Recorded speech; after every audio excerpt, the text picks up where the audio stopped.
The HOA president stood on my dock, clipboard in hand, barking orders like he ran the lake.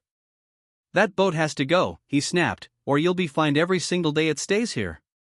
I didn't argue, I just smiled. Because the marina behind him, the one every resident used, sat entirely on my property. My name's Mark Dalton, and this lake has been my home for as long as I can remember. My father bought this land over 40 years ago when there was nothing here but pine trees, water, and quiet. The little cabin we built together still stands worn but solid, the kind of place that smells like wood smoke and peace. Back then, no one cared about property lines or homeowners associations.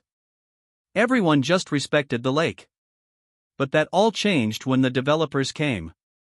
They turned the north side into a shiny new neighborhood called Silver Point Estates. Big houses, bigger egos, and an even bigger HOA. At first, I didn't pay them much mind. My property sat outside their gates, with my own dock and my little fishing boat that never bothered a soul.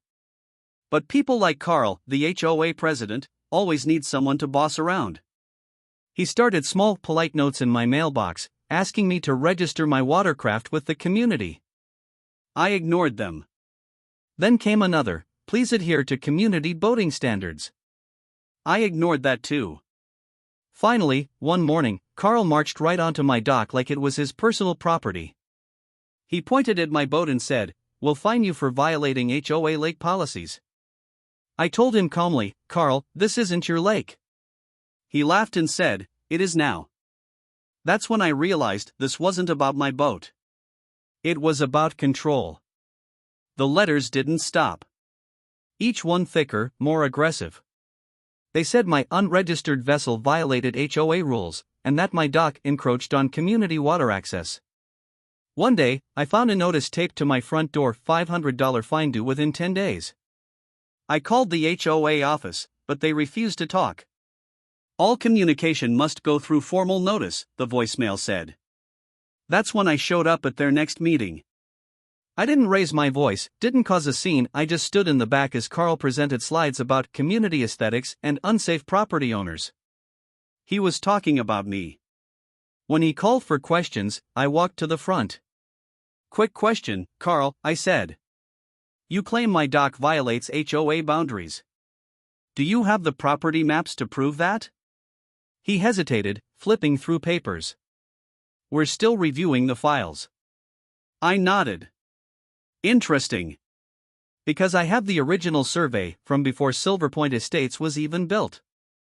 A murmur went through the crowd. I held up the folded deed, the one my father signed in 1982. "This document says my land extends 20 feet beyond the shoreline. Meaning every dock you built sits right on my property line." Carl sneered, "You think that paper means anything? The HOA controls this entire waterfront."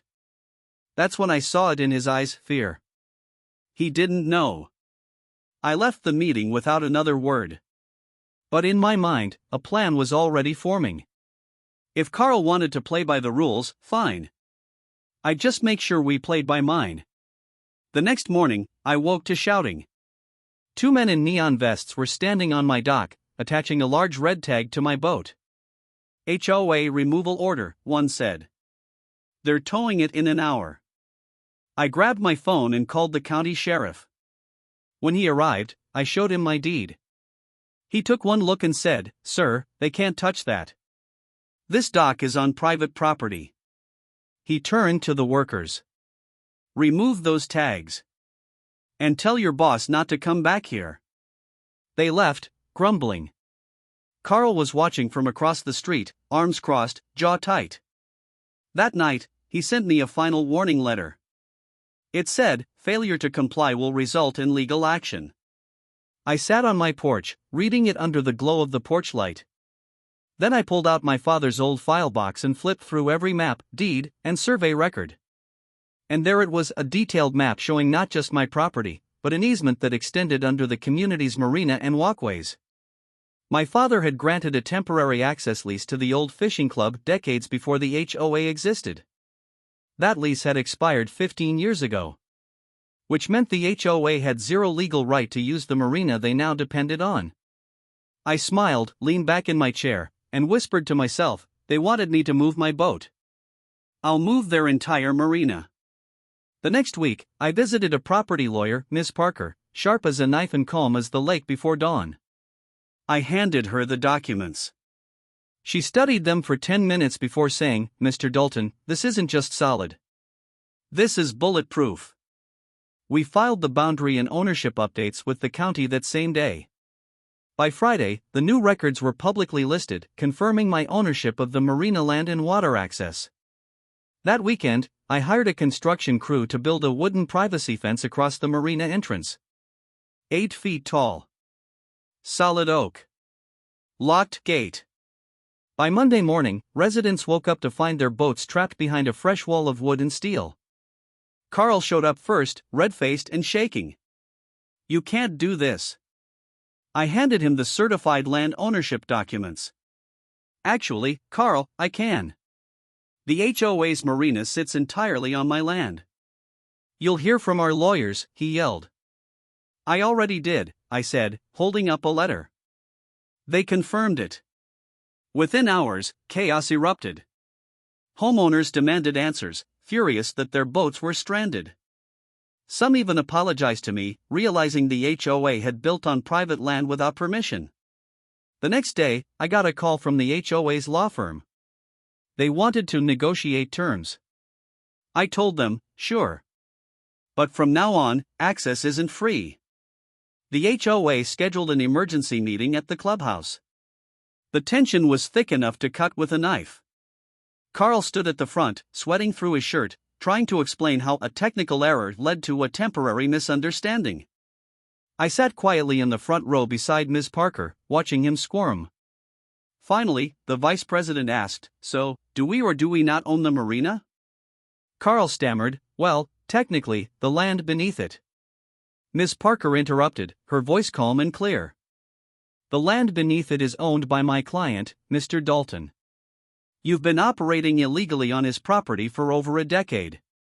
Gasps filled the room. She placed a folder on the table. "Here's the official county record, the original deed, and your own HOA filings admitting the marina sits outside your registered boundary."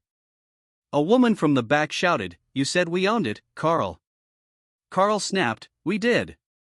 Ms. Parker smiled. "You didn't." Carl tried to regain control. "We can file an appeal." I stood up. "Go ahead. But while you're appealing, your marina stays closed. Every boat, every slip, every walkway, all of it remains locked until this is resolved." People began yelling. Some at Carl. Some at each other. I waited for it to quiet down, then said, "Or, we can make this simple." I proposed a deal. The HOA could lease marina access legally from me for $3,000 a month. Half would go toward lake preservation and community maintenance. At first, they protested. But by the end of the night, the majority voted yes. They didn't have a choice. Carl resigned 2 days later. Months passed. The fence stayed up, but the mood changed. The HOA paid their lease fees on time. The lake was cleaner, calmer, better cared for. Even the residents who once glared at me started waving when I passed. I used part of the lease money to restore my father's old cabin, fresh paint, new dockboards, and a sign that read Dalton Landing. One afternoon, as I worked on the dock, a few residents stopped by. One of them, an older woman named Sandra, smiled. "You know, Mark, maybe you should be running the HOA." I laughed. "No thanks. I prefer my peace." She nodded. "Well, thanks for giving us back the lake. The right way." When she left, I sat on the edge of the dock, feet dangling over the water. The same spot where this whole mess began. The sun was setting, painting gold streaks across the lake. I could still see the reflection of the fence I'd built, not as a wall, but as a line that reminded everyone where respect begins. My father used to say, "Never start a fight you don't plan to finish." I never planned to fight the HOA.